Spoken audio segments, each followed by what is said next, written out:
Hey, now it's the Rob and Eric Cornish. What's up? The Enhancement talent is on your computer. Thank you for watching us, be it at 1061evansville.com, WKDQ.com, or ESPNEvansville.com. Hey, we're on your computers, we're on your phones, we're on your tablets, wherever you're watching us. We appreciate it. Thank you so much. Remember to go ahead and subscribe to these videos. You can get them before everybody else, and we're always looking at your feedback. The Rob at 1061evansville.com, and of course Eric. And at WKDQ Eric, and also at the E-Talent. There you go. Get to us.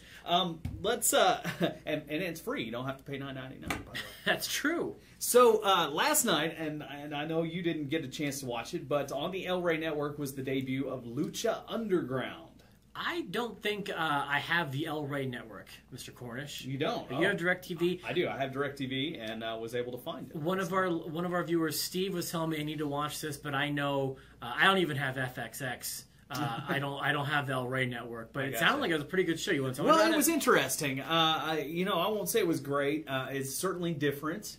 But here's what happened. The show opens up with this package, just kind of, it's almost like an ancient Aztec type deal. They kind of explain the traditions of Lucha Libre and the 7 tribes, so whatever, 7 tribes? It was one of these things that, like, how Lucha Libre began in the ancient times. Is this a first show? Is this like a new show? This is brand new show, and it just started. So then we start in this interesting.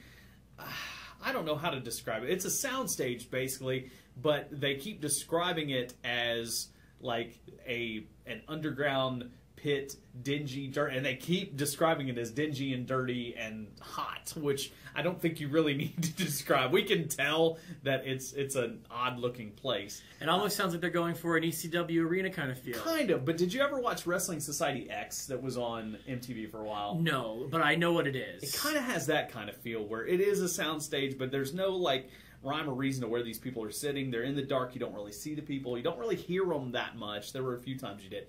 And this is based in Mexico, correct? Well, no. This is actually out of L.A. So, okay. But it is an offshoot of AAA. So you have the owner who is a Spanish gentleman that has brought $100,000, and he comes out and cuts this promo about, he's got $100,000 for somebody who impresses him the most. Okay. So that's how it all kind of starts. Well, then you have the opening contest, which is Blue Demon Jr. going up against Chavo Guerrero Jr. And, of course, decent match. Blue Demon Jr. is kind of a little over the hill. But Chavo, he's a name Chavo's I'm familiar with, both of those names. And so it was a pretty decent match. What I don't like about this is they've got... it seems like they speed it up every now and then. At least maybe it was just what I was watching it. It was almost like they sped up the film a little bit to make the match go faster because they couldn't fit it all in the hour. So you could see really just odd, jerky movements. That would be very distracting. And the announce crew is Matt Stryker, who I've always enjoyed. I thought Matt Stryker was really good. He's okay. And Vampiro, who is a not great version of Taz.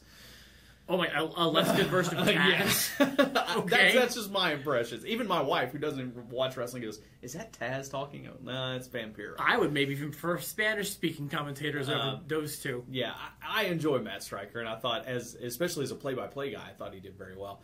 But they also have this like little camera on the side of the desk that will show them in the middle of the match, which I don't really like very much either.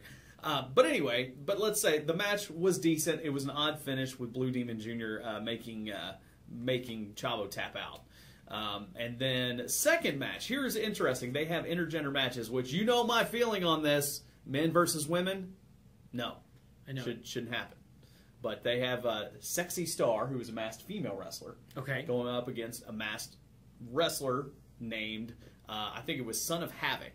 This is actually Matt Cross, M-Dog20. Matt Cross, he's a very famed independent wrestler, and he was on Tough Enough the last season too. Matt, who was one of the first guys eliminated. So that was an interesting match. They kept putting over this girl like she was a superstar, and you kind of knew where it was going to go. Like, oh, she's going to beat this guy and show that she can beat guy. But she didn't. She lost to him, and then they continued to put her over. Like, how about that Sexy Star? How about the dude that just beat her? Like, almost they didn't beat even, a guy. Yeah, she almost did. So I thought that was odd booking. But then the main event was phenomenal, and even on paper it's great because you have Johnny Mundo, John Morrison, taking on Prince Puma, who is Ricochet. Who I know Ricochet. I've known him for a long time. Kid out of Paducah, Kentucky, that started wrestling when he was 13 years old and has made a huge name for himself overseas. They just put on a clinic, a great match that ended with them shaking hands, and then this owner comes out with his $100,000 like he's going to present it to Johnny Mundo, who won the match, but instead his goons jump in and attack them at the very end.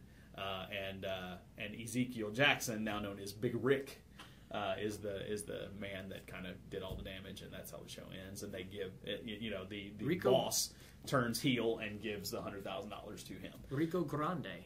Yes, there you go. Overall, the action was really good. I don't like the facility that they do the matches in. The announcing is decent. And then the backstage segments almost look like something out of... You ever watch The Soup? You ever watch Clipos Magnificos? Looked like something out of like the Mexican soap operas. Worse than the fake backstage promos at TNA. With this guy talking to Conan, Conan sitting there with his cane. Conan is actually the mentor of Prince Puma. I see. In this show as well. So that was a little cheesy. I don't know where this show goes, but it certainly is not mainstream wrestling. But it is what it is. Will you be returning next week to watch it again? Sure. Yeah, I'll put it on DVR and I'll check it out, and just to see what kind of stars they bring in and what kind of matches they end up having. It definitely revolves more around the lucha than anything else. Sure. Definitely, masked guys are going to be a big part of this show, but not totally, because you've got guys like Chavo and Johnny Mundo and stuff like that. So, which of the 7 tribes do you relate to more?